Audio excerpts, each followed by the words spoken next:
Morning class. बच्चों, तुलसी द्वारा रचित आपका धनुष भंग पाठ समाप्त हो गया था और इसके बाद आपका वन पथ पर में भी 2 स्टैंजा ख़त्म हो गया था। आज हम तीसरे स्टैंजा को और चौथे स्टैंजा का अध्ययन करेंगे। तो देखिए ध्यान से। रानी मैं जानी है जानी महा, पविपाहन हूँ तो कठोर हियो हैं। राजहु काज अकाज न जान्यो, कहो तिय को जिन कान कियो हैं। ऐसी मनोहर मूरत ये, बिछुरे कैसे प्रीतम लोग जियो हैं। आँखिन में सखी राखी बेजोग, इन्हें किमिकै बनवास दियो हैं। नेक्स्ट स्टैंजा है। शीस जटाउर बाहु विशाल, बिलोचन लाल तिरछी सिभौ हैं। तून सरासन बान धरे, तुलसी बन मार्ग में सुठिसो हैं। सादर बारहि बार सुभाए, चितै तुम तो हमरो मन मोहै। पूछत ग्राम बधू सिय सो, कहो सांवरे से सखी रावरे को हैं। अब देखिए प्रस्तुत पद्यांश उस समय का वर्णन है जब सीता जी, रामचंद्र जी और लक्ष्मण तीनों वन को जा रहे हैं।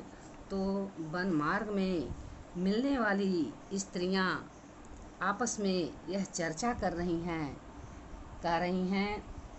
कि गांव की कह रही हैं कि राजा दशरथ कैसे राजा हैं जो कैकेयी की निष्ठुरता को नहीं समझे।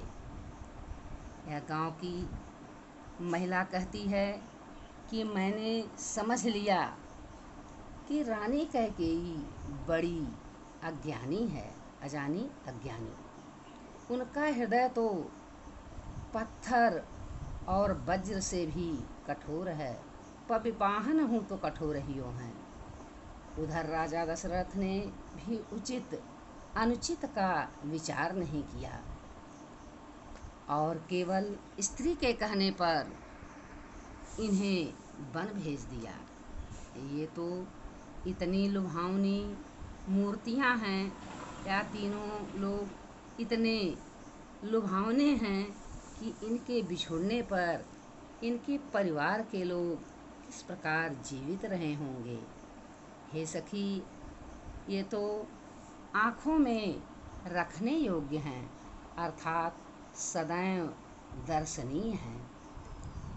शीस जटाउर बाहु विशाल से देखिए, ग्रामीण वधुएं सीता जी से पूछती हैं कि शीस जटाउर बाहु विशाल, जिनके सिर पर जटाएं हैं, उनकी भुजाएं और वक्षस्थल विशाल हैं, जिनके नेत्र लाल हैं, जिनकी भौहें तिरछी हैं और तरकस धनुष बाण रखे हुए हैं, जो वन के रास्ते में भली प्रकार से सुशोभित हो रहे हैं।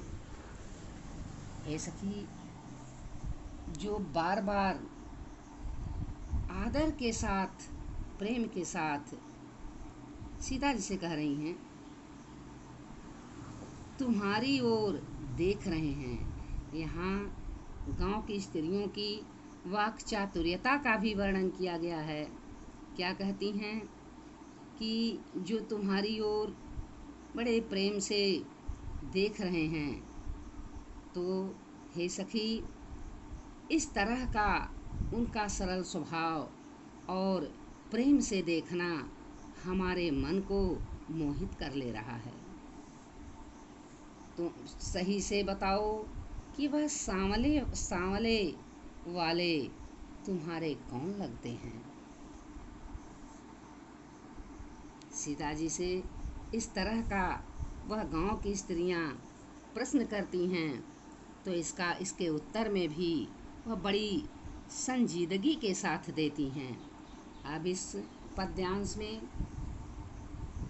आप शब्दार्थ को भी देखें और इसका काव्य सौंदर्य भी देखें। शब्दार्थ में है पुरते माने शब्दार्थ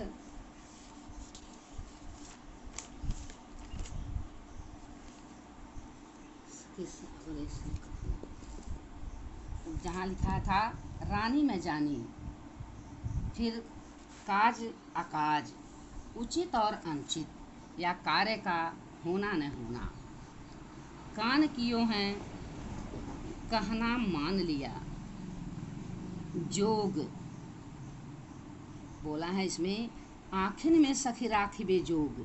तो यहाँ जोग शब्द का अर्थ योग्य है। किम माने क्यों,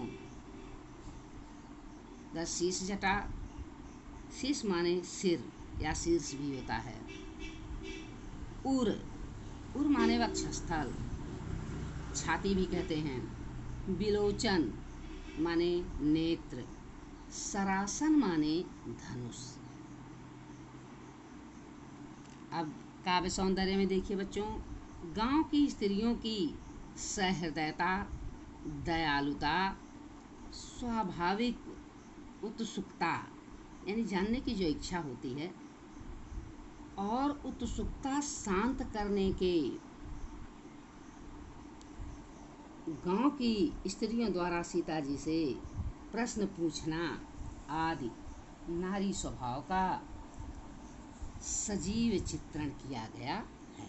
स्त्रियों में आदत होती है, वह जानने की बहुत प्रयास करती हैं और अपना प्रयास भी सफल करती हैं। दूसरा है, राम सीता को स्नेह से देखते हैं और ग्रामीण स्त्रियों का मन मोहित होता है। यहाँ वाक्पटुता की विचित्रता का सफल चित्रण हुआ है। भाषा देखिए, ब्रज भाषा है, रस श्रृंगार रस है, गुण प्रसाद और माधुर्य है, अलंकार अनुप्रास है, छंद सवैया है। Thank you class.